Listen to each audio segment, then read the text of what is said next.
Over to Jake. Thank you, Jen, and hello, everybody. I'm going to start with just an update in terms of the President's engagement today in engaging with his national security team, and then make a few comments broadly on the situation, and then I'll be happy to take your questions. This morning, the President spoke with his military commanders for an operational briefing on the security at the Hamid Karzai International Airport, commonly known as HKIA. He spoke with Secretary Austin, Chairman Milley, General McKenzie, Admiral Baisley, and myself. The President was briefed that DoD personnel have now secured HKIA. HKIA is open, and U.S. military evacuation flights are taking off. Following this operational briefing with his military commanders, the President and the Vice President met by secure video conference with their national security team to hear intelligence, security, and diplomatic updates on the evolving situation in Afghanistan. They discussed the status of ongoing evacuations of U.S. citizens, SIV applicants, and other vulnerable Afghans at risk, and how we would do this safely and efficiently, and with a laser focus of the team on monitoring for and preventing any potential terrorist threats at or around HKIA, including from ISIS-K. They were joined by Secretary Blinken, Secretary Austin, Chairman Milley, Director Haynes, Director Burns, myself, Ambassador Wilson, Ambassador Khalilzad, General McKenzie, and other senior officials. Just to say a few words about where we come from and where we are. I want to start by saluting our troops and our civilian personnel at the Kabul airport. I want to salute the Defense Department, the intelligence community, the State Department, the Department of Homeland Security, and especially our country team in Kabul, who have been doing incredible work under very trying circumstances. They have safely and effectively drawn down our embassy compound and retrograded our diplomatic personnel. They have now secured the airfield and are conducting flights out of the country. They are moving American citizens, as well as Afghan nationals and third country nationals. They are facilitating flights for our allies and partners to get citizens and others out of Afghanistan. These operations will continue in the coming days as we move to evacuate American citizens and Afghan nationals who worked with us, along with other vulnerable Afghans. We are engaging diplomatically at the same time with allies in regional countries and with the United Nations to address the situation in Afghanistan. We are in contact with the Taliban to ensure the safe passage of people to the airport. We are monitoring for any potential terrorist threats, as I just mentioned, including from ISIS-K. We intend to continue these operations over the coming days before completing our drawdown. When you work on any policy issue, domestic policy, foreign policy, any policy issue, the human costs and consequences loom large. And we're all contending with the human costs of these developments. The images from the past couple of days at the airport have been heartbreaking. But President Biden had to think about the human costs of the alternative path as well, which was to stay in the middle of a civil conflict in Afghanistan. There are those who argue that with 2,500 forces, the number of forces in country when President Biden took office, we could have sustained a stable, peaceful Afghanistan. That is simply wrong. The previous administration drew down from 15,000 troops to 2,500 troops. And even at 15,000, the Afghan government forces were losing ground. What has unfolded over the past month has proven decisively that it would have taken a significant American troop presence, multiple times greater than what President Biden was handed, to stop a Taliban onslaught. And we would have taken casualties. American men and women would have been fighting and dying once again in Afghanistan, and President Biden was not prepared to send additional forces or ask any American personnel to do that over the period ahead. There have been questions raised about whether we should have drawn down our embassy and evacuated our Afghan allies earlier. These are reasonable questions. We did dramatically accelerate the SIV process and move out a substantial number of SIV applicants and their families. But the Afghan government and its supporters, including many of the people now seeking to leave, made a passionate case that we should not conduct a mass evacuation lest we trigger a loss of confidence in the government. Now, our signaling support for the government obviously did not save the government, but this was a considered judgment. When you conclude 20 years of military action in a civil war in another country, with the impacts of 20 years of decisions that have piled up, you have to make a lot of hard calls, none with clean outcomes. What you can do is plan for all contingencies. We did that. The American forces now on the ground at HKIA are there because of contingency planning and drilling we did over the course of months, preparing for a range of scenarios, including dire scenarios. President Biden ordered multiple battalions to be pre-positioned in theater, and he activated them for deployment before the fall of Kabul. He also put additional battalions on a short string here in the United States. Those battalions have now flowed in as well. Yes, there were chaotic scenes yesterday, but as Admiral Kirby said, even well-drawn plans don't survive first contact with reality, and they require adjustments, and we've made those adjustments. We will stay in close touch with our allies and partners in the days ahead as we contend with the immediate need to complete the evacuation mission and as we deal with the broader challenges posed by the new reality in Afghanistan.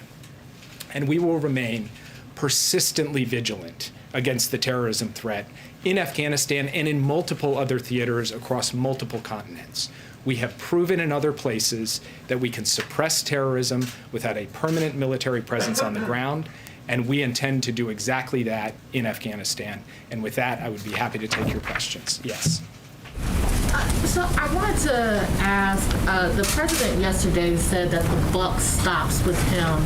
I want to get an understanding of what did he mean by, what is he taking ownership of? Not just the decision to leave Afghanistan, but is he taking responsibility for the chaos that happened during the evacuations, for the decisions not to do evacuations sooner?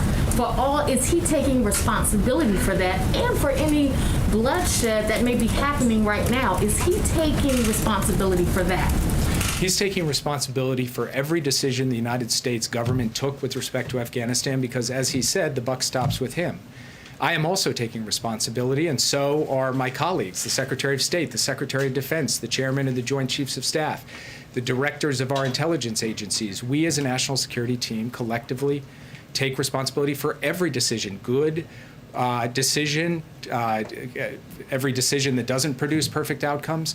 That is what responsibility is. Now, at the same time, that doesn't change the fact that there are other parties here responsible as well, who have taken actions and decisions that help lead us to where we are. So from our perspective, what we have to do now is focus on the task at hand, the mission at hand. You mentioned chaos at the airport yesterday. At the end of the day, the question is, can we effectively evacuate those people who we intend to evacuate? And that is what we are planning for and executing against beginning today, where the airport is secure, the flights are going, the people are coming, and we will continue to do that in the days ahead. Yes. Yeah. What is President Biden's response to the people of Afghanistan who are now in the hands of the Taliban terrorists and feel abandoned by the United States, or to those in Taiwan and elsewhere that are fearful that the U.S. will abandon them to the aggression of China? And follow-up to that is, what is President Biden's response to people in Israel and other countries who might also believe that the U.S. will abandon them to terrorists? So to the first question, President Biden and all of us, as I said in my opening comments, are heartbroken by the human consequences that have unfolded and could continue to unfold in Afghanistan. We believe passionately in human rights and human dignity, and we want to work with the international community to advance that wherever we can. But President Biden was not prepared to have American men and women continue to fight and die in the civil war of another country in order to achieve that. We will use every other tool at our disposal to achieve that, and we will do so day after day, month after month in the period ahead on behalf of the people of Afghanistan. To your question about allies, we gave 20 years of American blood, treasure, sweat, and tears in Afghanistan. We gave them every capacity in terms of training and equipment to stand up and fight for themselves. And at some point, it was the time for the United States to say that the Afghan people had to stand up for themselves. We believe that our commitments to our allies and partners are sacrosanct and always have been. We believe our commitment to Taiwan and to Israel remains as strong as it's ever been. Keep in mind that with respect to Afghanistan, we said back in 2011 that we would be out in 2014. We stayed another 7 years. far and above and beyond the commitment that we made more than a decade ago. And the last thing that I would say is that President Biden is laser focused on accomplishing the core national security objectives of the United States. And when it comes to Afghanistan, that was getting bin Laden and degrading al-Qaeda. We accomplished that, and he believes it was time for our troops to come home. Yes. So just now, Jake, you described a kind of choice that the president that was in front of the president. Either save the folks, the allies in Afghanistan, the folks that helped the United States through the last 2 decades, or sacrifice more American young men. I think the question out there on Capitol Hill and around Washington and elsewhere is, wasn't there another choice? Wasn't there a way you could have ended, President Biden could have ended the war in the way that he wanted to end the war so that Americans don't sacrifice further lives for this war, but at the same time do a better job of either ignoring Ghani's request to not start evacuations, or figuring some way that we wouldn't end up in a situation where there's masses of people crushing through the airport, and the execution of the last 4, 5, 6 days that has seemed to just about everybody as not is not the way a competent administration, not the result that a competent administration has in the end. So isn't that a false choice, and why couldn't you do both? So first, what I would say is that we were clear-eyed going in when we made this decision that it was possible that the Taliban would end up in control of Afghanistan. We were clear-eyed about that.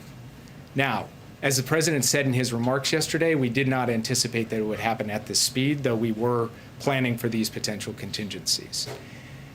The reason I say that at the outset, that we knew it was possible they could take over, and that had to be built into our calculus in making the determination, as the president did, to draw down our forces, is because once the Taliban came into Kabul, we were going to be faced with a situation, no matter if there were still U.S. troops on the ground or no U.S. troops on the ground, of dealing with a significant number of people wanting to come to an airport to try to get evacuated. I'll give you an example. We communicated with American citizens for weeks, telling them to get out of the country. We offered financial assistance for those who wouldn't be able to afford to get on flights themselves. Many chose to stay right till the end, and that was their choice. We now are faced with a circumstance where we have to help evacuate those. That's our responsibility as the U.S. government. But the point I'm making is that when a civil war comes to an end with an opposing force marching on the Capitol, there are going to be scenes of chaos. There are going to be lots of people leaving the country. That is not something that can be fundamentally avoided. And so while it is a point for reasonable debate, in my view, as to how to think about the right moment to signal a complete loss of confidence in a government or not, and which is going to lead to more suffering and death or not. The fact is that we made the judgments we made based on the information we had at the time while preparing for the alternative contingency, which was having to flow in these troops to be able to get out folks in a mass evacuation. Yes? Do you believe that the mission could be completed by August 31st? As a national security advisor, what do you see the scenario on September 1st? Do you think the Taliban of 2021 are different than 2001? Do you see analogous situation to Iraq where a new terrorist organization will be born, like ISIS out of Al-Qaeda in Iraq, for example? So just on the last point, it's fairly well documented that the Taliban and ISIS-K fight one another, struggle against one another. So I do not foresee a symbiotic relationship there, though these are dynamic scenarios, so we will have to see how it plays. We are working day by day to get as many people out. So I'm not going to speculate on the timetable question that you just laid out. And then finally, on what we expect from the Taliban going forward, that is something that will have to be watched and observed over time, whether in fact they are prepared to meet their obligations to the basic human rights and human dignity of people, to the safe passage of people to the airport, to the fair and just treatment of civilians. That is something they're going to have to show. I come at this with no expectations, but only a sense that they will have to prove to the international community who they ultimately are going to end up being. Yes. Thank you, Jake. Can you tell us what is it exactly, the commitment that you have secured from the Taliban regarding the safe passage of Americans as well as the tens of thousands of vulnerable Afghans? The Taliban have informed us that they are prepared to provide the safe passage of civilians to the airport, and we intend to hold them to that commitment. Do you believe them? Yes. Just for clarity on that, is there some deadline that's been set? Has the Taliban given assurances that this will go till August 31st? Is the deadline before that or after that? For clarity on what you just said. We believe that this can go till the 31st. We are talking to them about what the exact timetable is for how this will all play out, and I don't want to negotiate in public on working out the best modality to get the most people out in the most efficient way possible. I have a question about that. Yesterday, President Biden said that the United States military cannot sacrifice where there is no national interest. If the same analogous, will the U.S. withdraw troops from its allies, including South Korea? What is your comment? So the president, as he has said repeatedly, has no intention of drawing down our forces from South Korea or from Europe, where we have sustained troop presences for a very long time, not in the middle of a civil war, but to deal with the potential of an external enemy and to protect our ally against that external enemy. So it is a fundamentally different kind of situation from the one we are presented with in Afghanistan. Thank you. The president yesterday said the situation in Afghanistan unfolded more quickly than anticipated. You said it yourself just a few moments ago. But numerous officials have told ABC that there were key intelligence assessments warning the Taliban could overwhelm the country and take the capital within weeks. Did the White House disregard that intelligence and push ahead? I'm not actually familiar with the intelligence assessment you're describing, but I also don't want to get into specific intelligence products. And one thing I will not do from this podium or anywhere else is talk about what a different component of the interagency did or didn't do, because from my perspective, we are one team with one mission trying to execute and do so in the best interests of our interests and values. So I will leave it at that. If that mission is not complete by August 31st, and there are Americans and Afghan allies who remain there, will U.S. troops stay until everyone is out, or will they leave?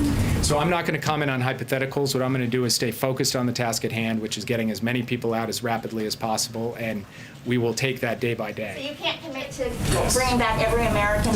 There's a large number of Christian missionaries and aid workers that are particularly vulnerable because they're known to be Christians. Is there any plan to get them to the airport and get them out? We are working with a variety of different types of groups, journalists, aid workers, NGO workers, and so forth, to help facilitate their departure from the country. Yes. Talk about these contingency plans. The President of the United States left the White House on Friday. When did your administration know that another 6,000 troops were going to be needed for this withdrawal? So on Wednesday evening, the president convened the principals, this is last Wednesday evening, to discuss the deteriorating situation on the ground in Afghanistan. He posed the question as to whether we had to flow more forces in from the point of view of a contingency to draw down our embassy and to secure evacuation. Thursday morning, he gave the order to begin flowing those forces in. And then as we watched the situation unfold over the course of the coming days, we determined that we would go from step one of that contingency plan, which was about 3,000 troops, to step two of that contingency plan, which was about 6,000 troops. Why did he leave the White House? On Thursday he knew. Why did he leave the White House on Friday? The president worked throughout the entire weekend. I was intimately familiar with his working habits over the course of the weekend because I was on the phone with him constantly. Secretary Austin was on the phone with him, Chairman Milley, Secretary Blinken, the team in country. So he was monitoring developments hour by hour throughout that entire time and has been making a series of decisions about troop deployments, giving us direction and guidance about how to take the shape of this mission and make sure that we're executing it, and at every turn asking our military, who is leading this mission and executing this mission with bravery and valor, what do you need? I will get you anything you need. He asks that question multiple times every single day. So President Biden has been deeply engaged in this. Yes. Jake. Sorry, there's a lot of anger in Australia this morning about the way this has played out. We've got citizens and then, of course, so many Afghans who have helped the Australian forces and helping the US mission over the past 20 years.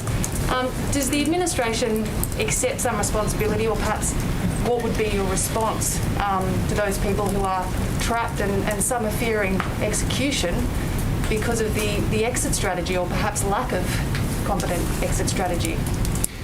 We do take some responsibility for our allies and partners in Afghanistan. In fact, as I said in my opening comments, we are working to facilitate flights and have already done so for countries that have lined them up and gotten their citizens to the airport.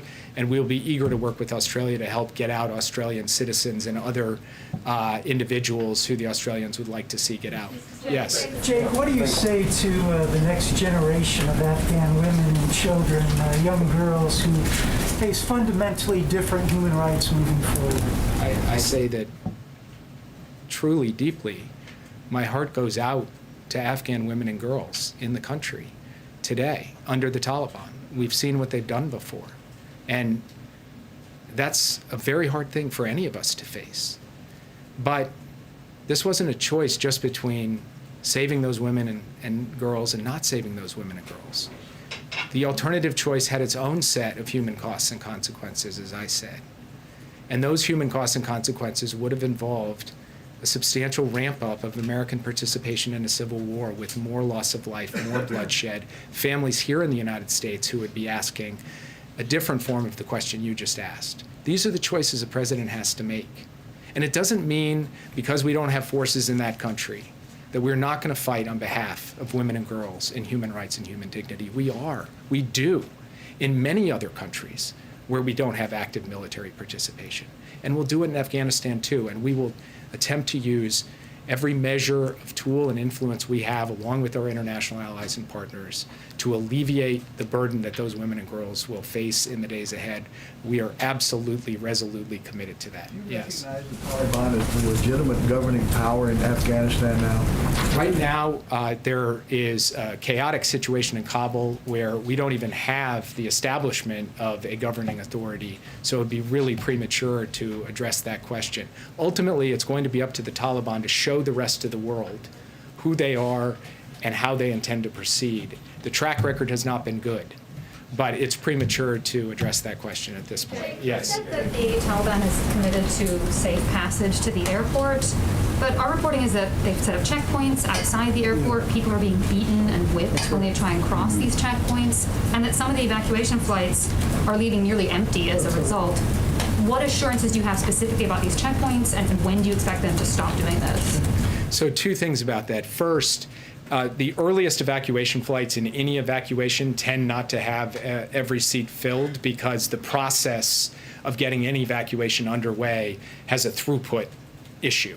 So we believe that that is being resolved with each successive flight, and we will be putting 300 passengers on your average military cargo plane heading out of the country, one after another, hot onloading and hot offloading. Second, in terms of people being turned away, by and large, what we have found is that people have been able to get to the airport. In fact, very large numbers of people have been able to get to the airport and present themselves. There have been instances where we have received reports of people being turned away or pushed back or even beaten. We are taking that up in a channel with the Taliban to try to resolve those issues, and we are concerned about whether that will continue to unfold in the coming days. As things stand right now, what we are finding is that we are getting people through the gate, we are getting them lined up, and we are getting them on planes, but this is an hour-by-hour issue, and it's something we are clear-eyed about and very focused on holding the Taliban accountable to follow through on its commitment. Yes. Jake, thanks so much. You've talked about your confidence in the contingency planning, and I'm wondering if in hindsight, looking at the planning and execution, what this administration would have done differently, knowing what it knows now. It's a good question, and it's one that we will conduct an extensive hot wash, as we say. We'll take a look at every aspect of this from top to bottom. But sitting here today, I'm spending every hour I have focused on how we execute the mission we have before us, which is getting all of these people out. Yes. Jake, 2 questions for you. One, has the president spoken to any other world leaders since Kabul fell to the Taliban? Sorry, I was looking at the wrong person. He has not yet spoken with any other world leaders. Myself, Secretary Blinken, several other senior members of the team have been engaged on a regular basis with foreign counterparts, and we intend to do so in the coming days. Right now, the main issue is an operational issue. It's about how we coordinate with them to help them get their people out.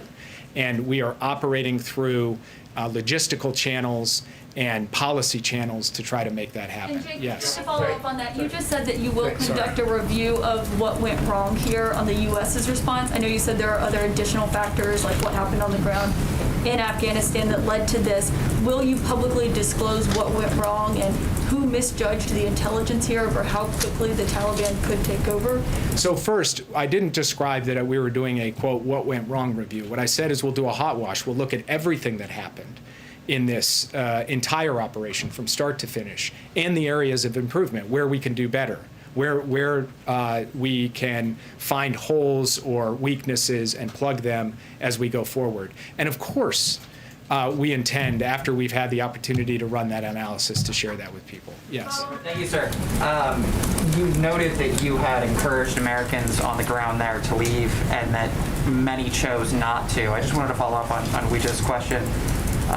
Will the U.S. government commit to ensuring that any Americans that are currently on the ground in Afghanistan get out? That's what we're doing right now. We have asked them all to come to the airport to get on flights and take them home. That's what we intend to do. Yes.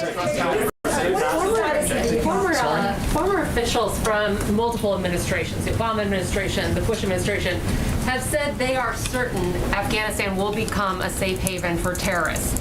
I know you and the president have disputed that.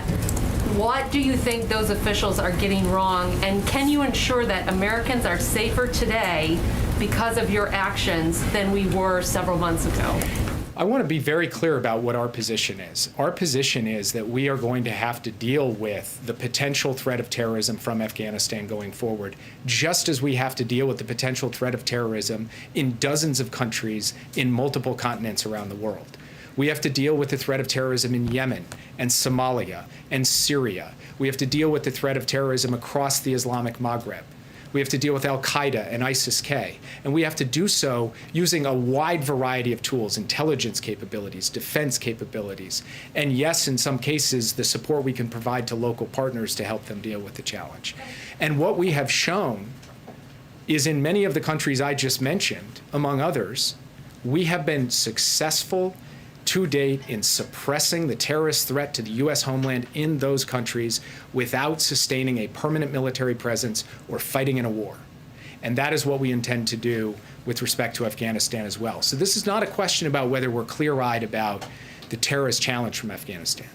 It is about whether the terrorist challenge in 2021 is fundamentally different from the terrorist challenge in 2001. We believe it is fundamentally different, and we need to be postured effectively to deal with the terrorism challenges we find it today as opposed to 20 years ago.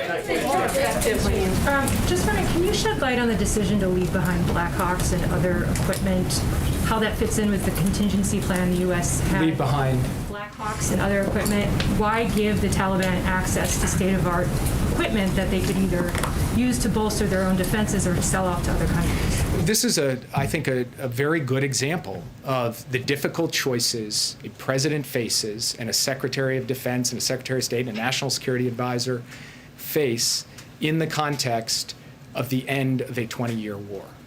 Those Blackhawks were not given to the Taliban. They were given to the Afghan National Security Forces to be able to defend themselves at the specific request of President Ghani, who came to the Oval Office and asked for additional air capability, among other things. So the president had a choice. He could not give it to them with the risk that it would fall into the Taliban's hands eventually. Or he could give it to them with the hope that they could deploy it in service of defending their country.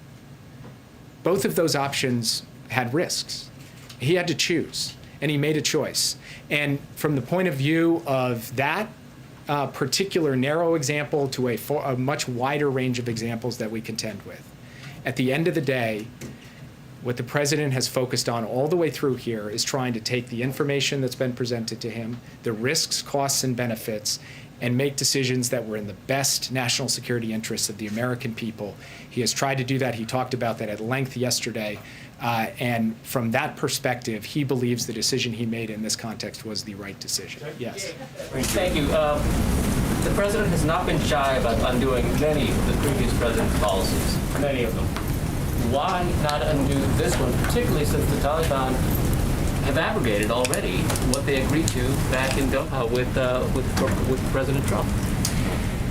You're referring to the agreement that President Trump made with the Taliban in February of 2020, which set a deadline, be out by May 1st, 2021.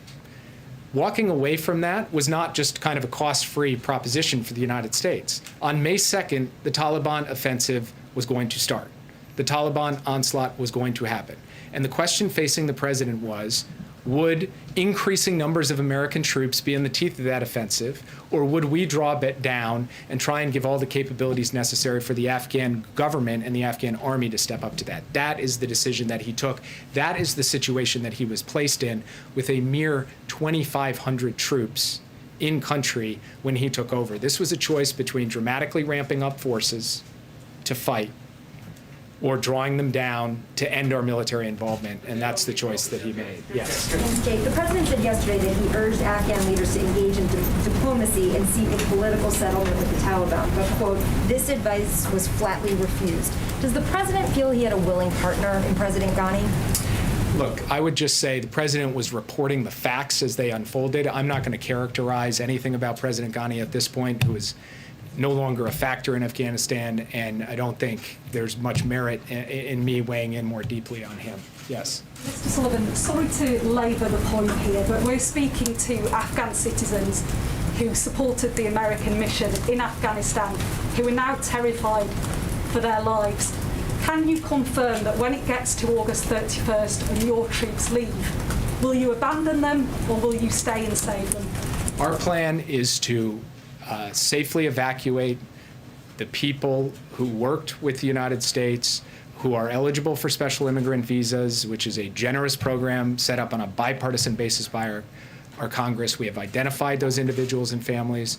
We are making provision to have them come to the airport and get on evacuation flights out of the country. That is what we are going to do between now and the end of the month. Yes. Thank you, Jake. One question. Going back to President Ghani, have any top officials of the Afghani government, the former Afghani government, made requests for asylum in the United States? And would President Ghani and Vice President Abdullah, among others, be welcomed in the U.S.? I'm not familiar with any such requests, and I'm not going to get into hypotheticals. Yes. Thanks, Jake.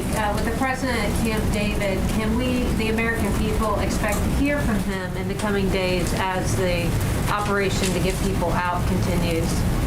I'll leave it to Jen to answer that, but yes, you will hear from him in the coming days.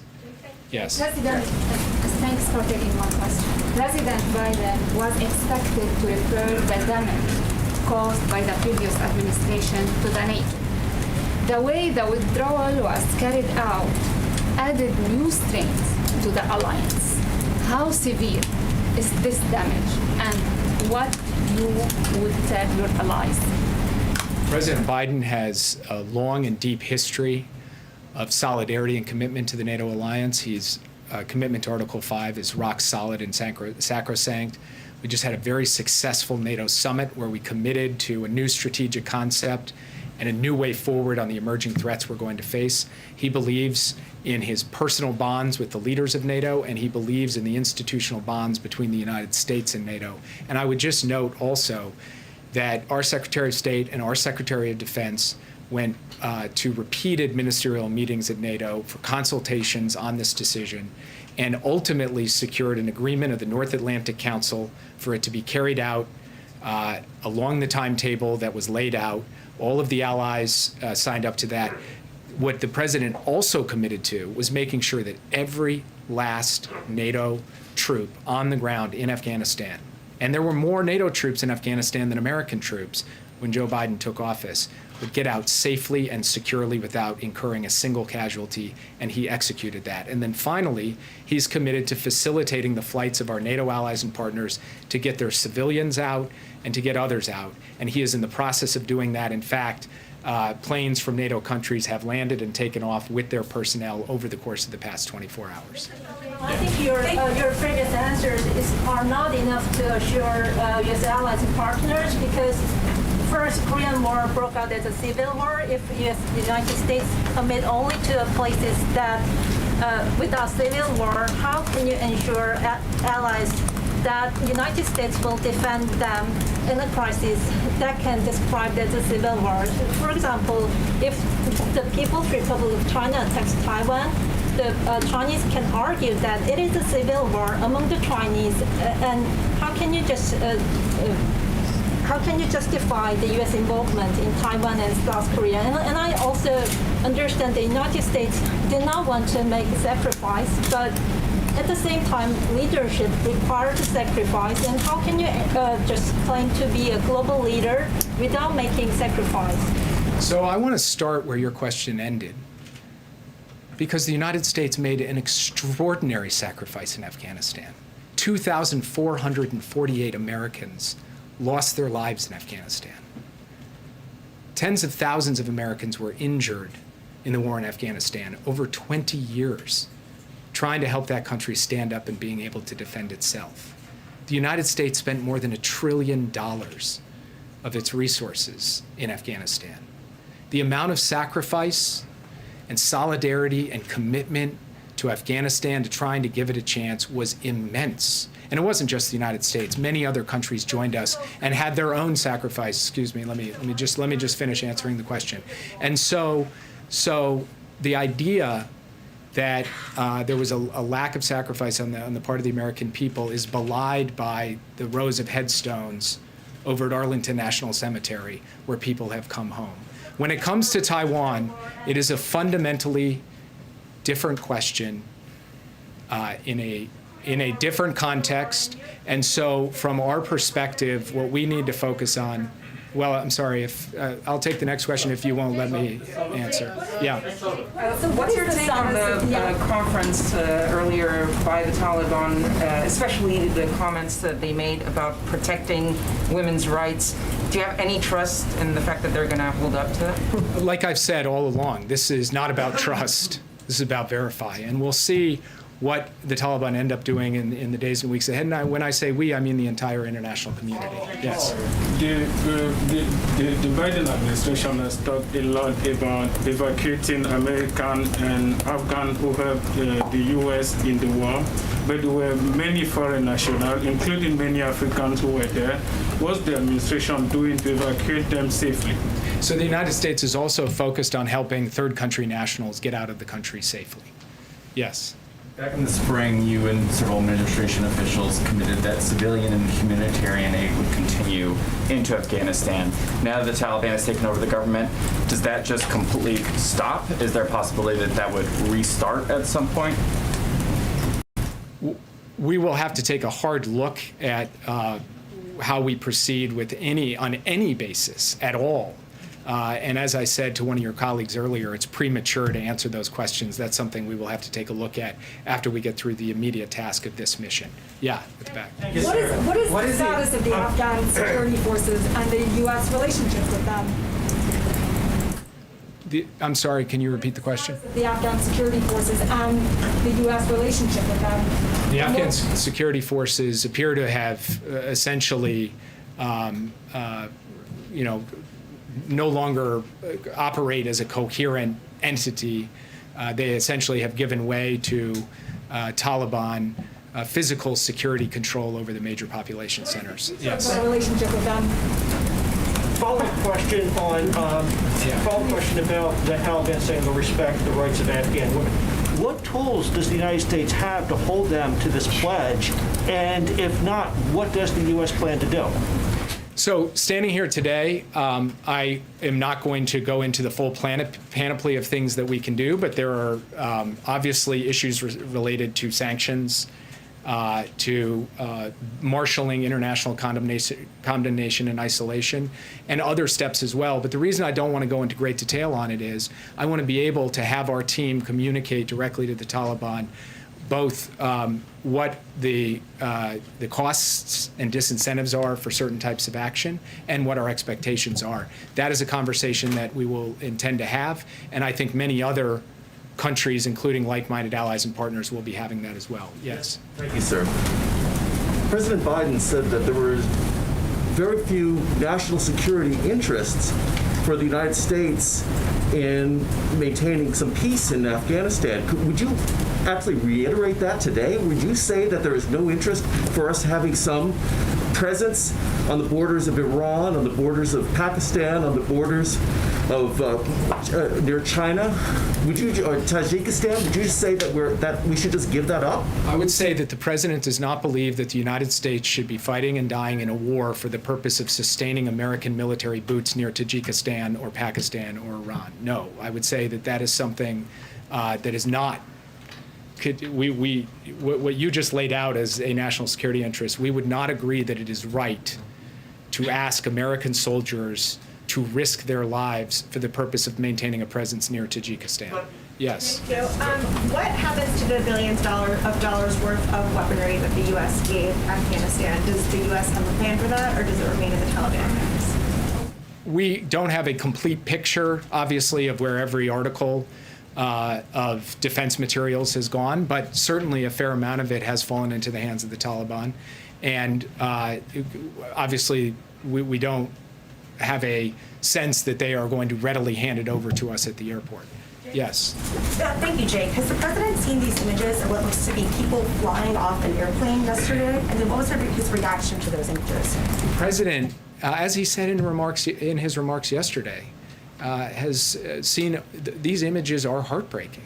And as I've said repeatedly today, the human toll of the end of this conflict in this way is real and it's raw.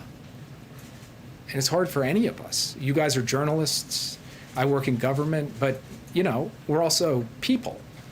And this is tough stuff. There's no doubt about it. But these are hard choices too. And at the end of the day, the president had to make a hard choice about whether to avoid some of those human costs. The United States continues to send thousands of troops to fight, and some of them die and take casualties. That is the decision that he was not prepared to take. Yes. Thank you, Jay, for the question. I just want to get your reaction to the Special Inspector General report on Afghanistan. I know this was planned before the fall of Kabul, but I just want to get your response to that. And also, how are you going to ensure that Americans and other people, refugees perhaps, have safe passage to the airport? I know you talked about securing the airport, but how are you going to ensure that they can actually get there? So as I said before, we have been working, engaging, coordinating with Taliban elements on the ground to ensure safe passage. We will continue to work that issue day by day until we've completed our mission. And what was your first question? Your reaction to the Special Inspector General report on the Afghan reconstruction that basically essentially said that administrations were not prepared to come up with a concrete plan for the reconstruction of it. Look, one of the findings of that report was that 20 years, hundreds of billions of dollars spent, huge number of forces trained, huge amount of capabilities provided, huge amount of advising and assisting, and you had a security force that at the end of the day was not prepared with the will to stand up and fight for itself. And that is the collection of decisions taken over the course of many years. Yes. Jake, thank you. While we have you, can you address the situation in Haiti? 2 questions regarding that. Will a U.S. military presence be necessary to secure the road between Port-au-Prince and the disaster zone for humanitarian aid? And then secondly, does the earthquake in Haiti affect the administration's view that elections should be held there this year? So on the second question, it's too early to tell what the impact on the political process of the earthquake is. We are in the process of assessing that.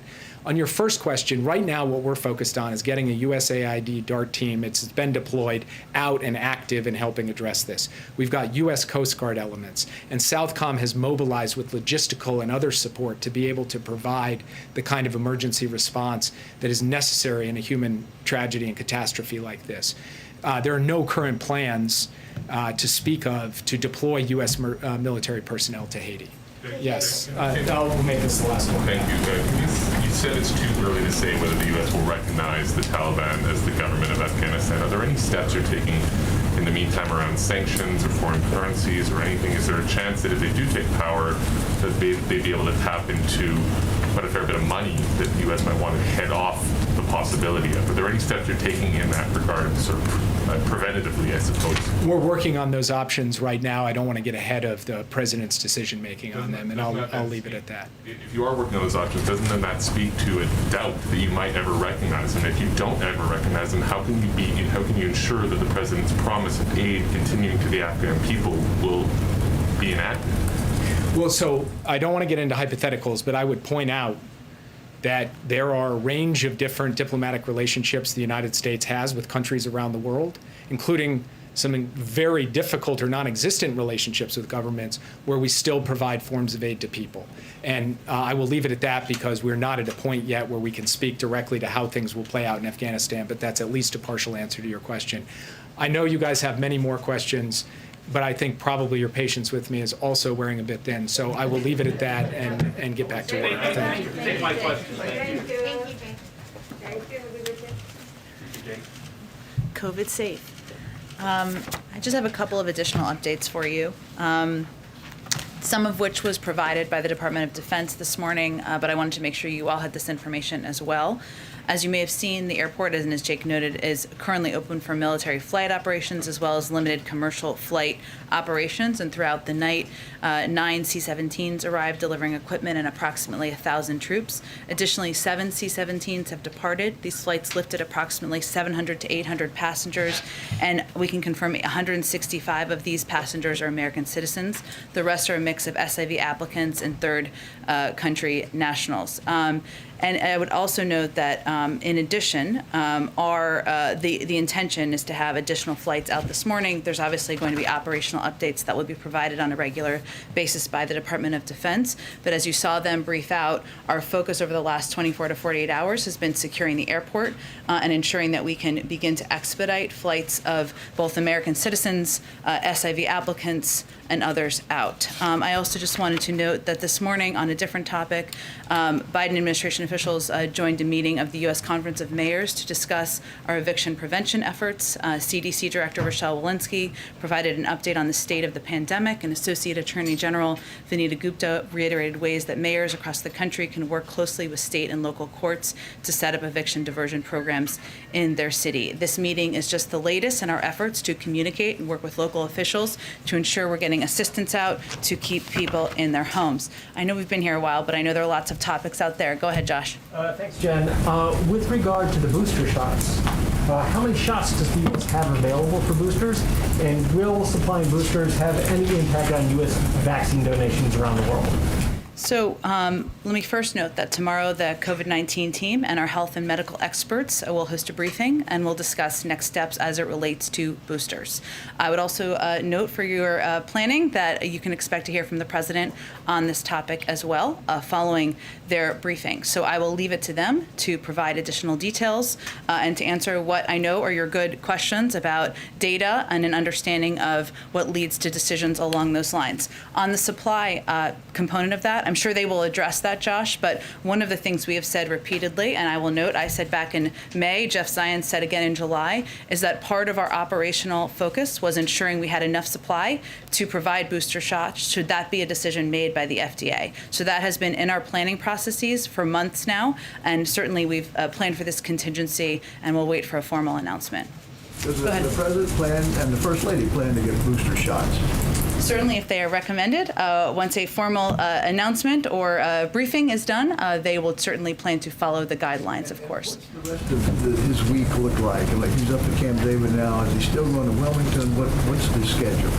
Well, I think Rachel asked this earlier, so the president will return to the White House. I don't have an exact time for you, but tomorrow he will both be doing an interview with George Stephanopoulos for ABC, and he will also, where he will, of course, I'm certain, be speaking to the situation on the ground in Afghanistan. He'll also be delivering some remarks on COVID as well. In terms of additional portions of the schedule next week, we're still working those through, so I don't have an update for you at this moment in time. Go ahead. Thank you. On COVID, is the White House concerned that moving forward with boosters could make it that much harder to get more unvaccinated Americans to get that initial shot?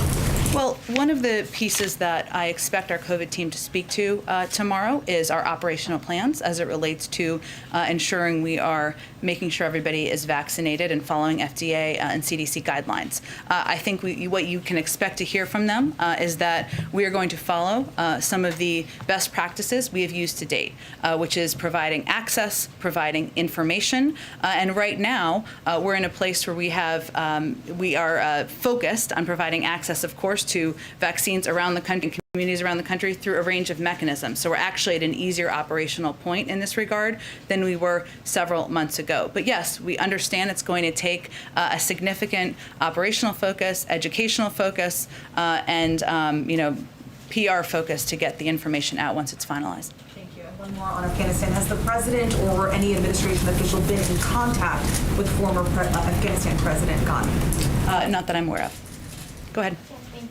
You mentioned at the top that about 700 people have been evacuated in the past 24 hours. Pentagon officials, including Press Secretary John Kirby, expect that number to increase to 5,000 to 9,000 a day. Can you talk about what needs to happen between now and then to ramp the number up, and when you expect to hit it? Sure, Wijan, it's a good question. I think what I had been referring to just a few minutes ago was the fact that our focus has been on securing not just the perimeter of the airport, but also operational capacity at the airport, which of course is a Department of Defense operation they're overseeing in coordination with the State Department. And so because we've had success in that regard, we are hopeful and expect to expedite additional flights out. So that was not the place where we were at this time yesterday, and given we've made progress in this regard, we are hopeful to increase the number of people, American citizens, SIV applicants, and others that we can get out of the country. It's our understanding that Americans have been called to the airport, but it's up to them to travel there at their own risk. Why isn't the U.S. providing any support, any transportation for them to get to Kabul? Well, I would just go back to what our National Security Advisor discussed as it relates to the Taliban and discussions with them about safe passage for people who are coming to the airport. We've also seen, I don't have an exact number for you, I'm sure the Department of Defense and State Department can provide that, but a large number of American citizens and others making their way successfully to the airport over the course of the last 24 hours. Just one more. I know we all tried to ask Jake this question, but can you offer any guarantee to the Americans and Afghan allies that if they remain there past the end of the month, U.S. troops will help them evacuate past the end of the month? Weija, our focus right now is on doing the work at hand and on the task at hand, and that is day by day getting as many American citizens, as many SIV applicants, as many members of a vulnerable population who are eligible to be evacuated to the airport and out on planes. And we're going to do that in an expeditious fashion. That is the focus of the President, of our Secretary of Defense, of our Secretary of State, and everybody on our national security team. So that is where we will keep our efforts. Go ahead. Thank you. There's been some criticism from Democratic lawmakers on Capitol Hill, Mark Warner, Bob Menendez saying, I'm disappointed that the Biden administration clearly did not accurately assess the implications of a rapid withdrawal. What is the White House's response to those lawmakers? Well, I would first say that we did assess early on, when the President asked for a clear-eyed assessment, that there would be impacts and there would be consequences of making the choice he made. He also acknowledged yesterday, and I would just reiterate, that this did happen more rapidly than we anticipated here, than anyone anticipated. I think that accounts for members of Congress and people who are on the ground in Afghanistan. And what our effort is now is focused on moving as many people out as we can from the country. But I would also note and reiterate to anyone who's a critic that any president has to make difficult choices as commander-in-chief. As Jake Jake Sullivan just said. And the president made the choice that he was not going to ask U.S. men and women, servicemen and women, to fight a war that the Afghans were not willing to fight for themselves. It does not mean there aren't going to be impacts that are gut-wrenching, that are heart-wrenching, that we're all watching transpire over the last couple of days. But these are the difficult choices you have to make as commander-in-chief, and that's the choice he made. And does he still have confidence in his intelligence teams? He certainly does. He works in lockstep, and he's been briefed on a regular basis, as Jake just outlined, multiple times a day sometimes, by members of his national security team, and we're working in close coordination to get the job done each day. Go ahead. Sort of follow up on Caitlin's questions about criticism from people who are your allies or your friends. David Axelrod has called you the best press secretary in his lifetime, I think. My mom would like that. Okay. But he's also said that the events of the last weekend are, this is paraphrasing here, but indefensible, I think. He said you can't defend them. And he has basically said that you guys should acknowledge that it was a failure and be willing to say that the events of the last several days were a failure, even as you maybe, defend the broader question of the drawdown in Afghanistan. What do you say to David Axelrod, who is such a fan of yours? Mutual. There are a few people I respect as much as David Axelrod in the world of politics. He's brilliant. He's also a great human being. But he would be the first to say that there is a difference between being on the outside and speaking on television and being on the inside, and the difficult choices that you have to make. And as I've noted, and as Jake noted, even as we're watching over the last couple of days, heart-wrenching, gut-wrenching photos, you referred to some of them, Mike. The president stands by his decision because he knows it's in the interest of the United States, our national security, and the American people. And he's not going to ask mothers and fathers to send their children to fight a war the Afghans won't fight for themselves. And that does not mean that there aren't chaotic moments. There are. There does not mean there aren't moments that we may look back and take a look at approaches and how to address things moving forward. Of course, that's a part of how you assess governing and how you assess operations moving forward. But right now, and he would be the first, he spent, as you all know, an important role, a vital role, advising President Obama to acknowledge that when you're in government, you're faced with difficult choices. The president is faced with difficult choices, so are members of his team. And what you have to always make the decisions based on is what's in the interest of the American people. Go ahead. Does the president believe that his orders were executed as intended?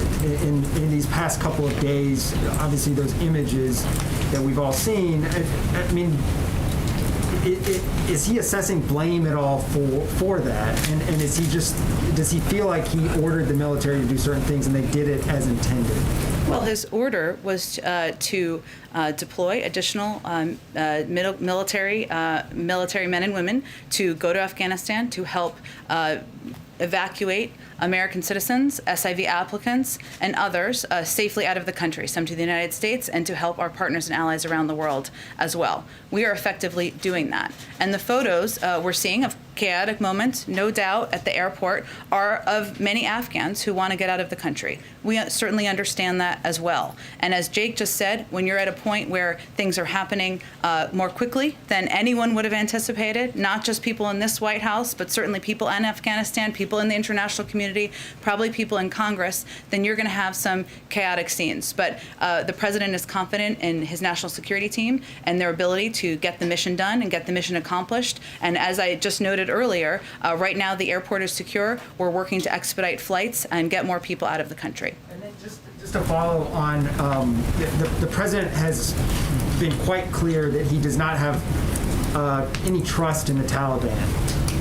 And so I guess Jake kind of went about this in a couple of different ways, but do you guys have any assurances that the Taliban is clearing the safe passage to the airports? And what are the consequences to them if they do not? Well, the consequences are the full weight and force of the United States military, and I think we've made that clear. But right now, and we're not trusting, we're not taking their word for it. We are watching closely, we are in close contact, and we are certainly assessing whether they are going to abide by their commitments and by their actions. Go ahead. How many Americans are in Afghanistan, both inside Kabul and outside Kabul, and should the at priority on evacuation flights, John Kirby said that it's going to be a mix of SIV applicants and Americans, but should those remaining American citizens get priority, and how many are there in the country right now? Well, we are prioritizing a number of groups: American citizens, embassy employees and their families, our locally employed staff, SIV holders and applicants, Afghans who would be eligible for P1, P2 refugee programs, which includes, by the way, translators who may have assisted media organizations and others. There have been, how the process works, I should tell you, is that there are individuals who will self-identify as American citizens. That number is around 11,000. Beyond that, around the country.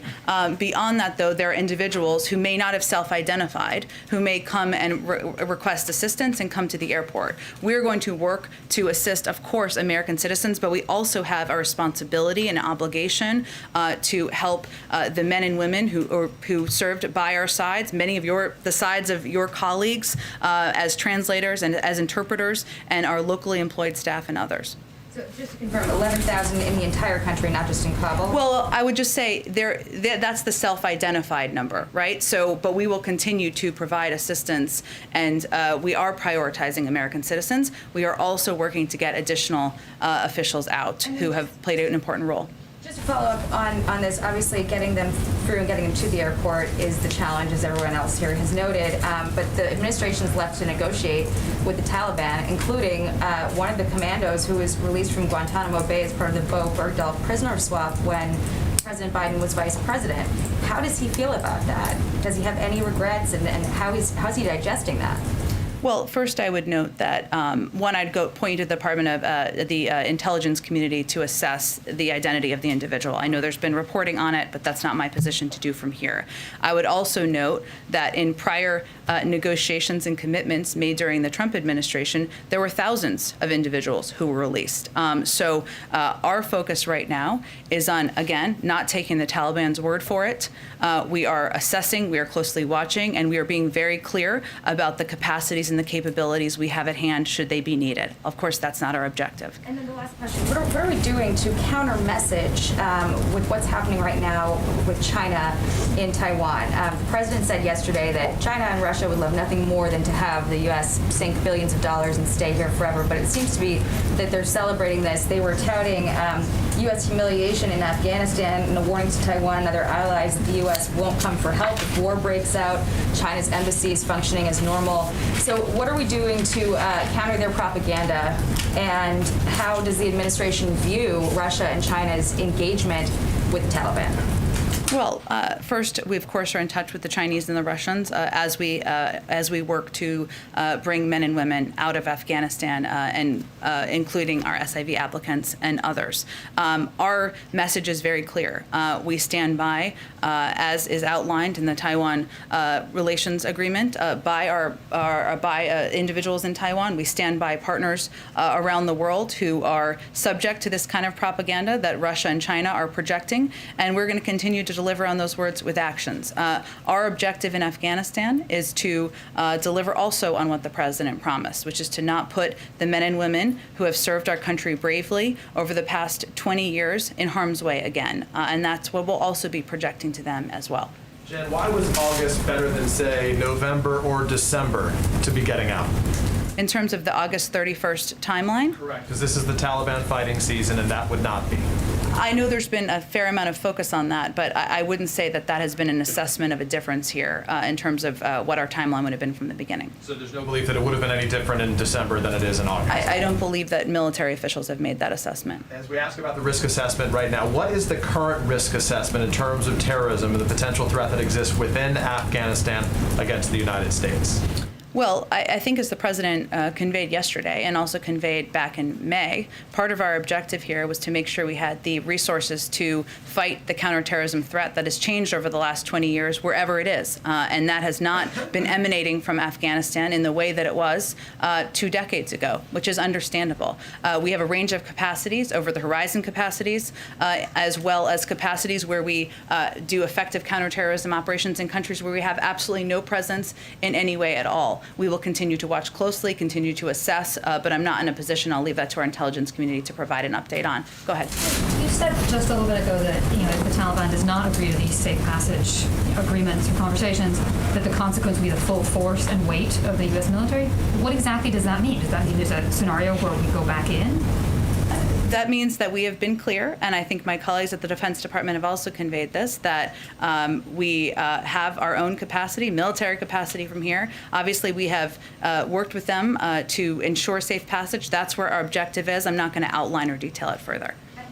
You said, the administration said that the evacuation efforts were stalled in part because some Afghans did not want to leave earlier, they wanted to stay. Do you have any specifics on this population? Exactly how many Afghan allies are we talking about who were eligible to leave but chose to remain? It's a good question. I can see if I can give you a greater assessment of that. What I can tell you is that of the initial numbers of SIV applicants that were granted visas, there was a good chunk of that number who did not take advantage of those visas and depart. Now, that does not change our commitment. That does not change our obligation. But it's just an important component of the story of the last 6 months. Go ahead.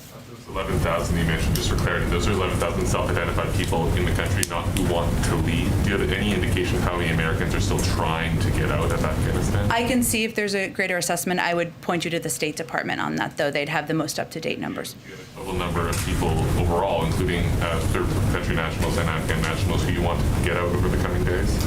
Again, there are a number of prioritized programs. I think we've given out some numbers in terms of, if you look at SIV applicants, we have about 22,000 spots at military bases here, an additional 8,000 in third countries. Obviously, we're going to work to assess and make sure we get, and we work to get as many people out as possible who are eligible for those programs, as well as, of course, separately, American citizens. But I don't have a number or an update for you on the total. Sorry, I know they're going to announce this tomorrow, but are we talking about booster shots for everyone? And if so, why should healthy young Americans be getting a third shot when so many in the world don't have a first shot yet? Well, they will provide a briefing tomorrow on what the recommendations are, and I encourage you to ask a question, as I'm sure you will ask a question at their briefing, Josh, as you've been following this closely. I'm not going to get ahead of their announcement or the president addressing this tomorrow, but I will tell you that we believe that that is a false choice. We can do both, and the United States is far and away the biggest contributor to the global supply, the global fight against COVID. We will continue to be the arsenal for vaccines around the world. We also have enough supply, and we have long planned for enough supply should a booster be needed for the eligible population. Go ahead. Thanks, Jen. The National Security Advisor said when a civil war comes to an end with an opposing force marching on the ground, there's going to be scenes of chaos. There's going to be lots of people leaving the country. But my question is, why didn't you have a better plan to secure the airport? How could you not anticipate crowds of people rushing the tarmac and overwhelming limited security if there was a contingency plan in place? Well, first I'd note something that Jake Sullivan said and John Kirby said, which is, and I'll probably butcher their iteration of it, but basically the best laid plans require adjustment when you get on the ground and see what the situation on the ground is. We have secured the airport in a short period of time. There were initial scenes of chaos, but that has been a priority, and we have accomplished that task. Now our focus is on getting planes in and getting American citizens, SIV applicants, our locally employed staff, some of your colleagues out of the country. But we did effectively do that thanks to the hard work of the men and women on the ground from the State Department and the Defense Department over the last 24 to 48 hours. Okay. Oh, I called on you. Just let me do one more. Thank you. Just two quick questions. I want to follow up. Jake said that the president had not spoken to any other world leaders yet. Why is that? Jake also said that our focus right now has been on operational efforts, which includes coordination at a lower level than leaders and heads of state. And that is our focus on working with third countries to help get their citizens out, or, of course, working with others on the ground to get vulnerable populations out. That's where the focus is at hand right now. And if there is a benefit in the president picking up the phone and calling world leader, he will certainly do that, and I expect he'll do that in the coming days. Thanks so much, everyone. Have a great day. Thank you.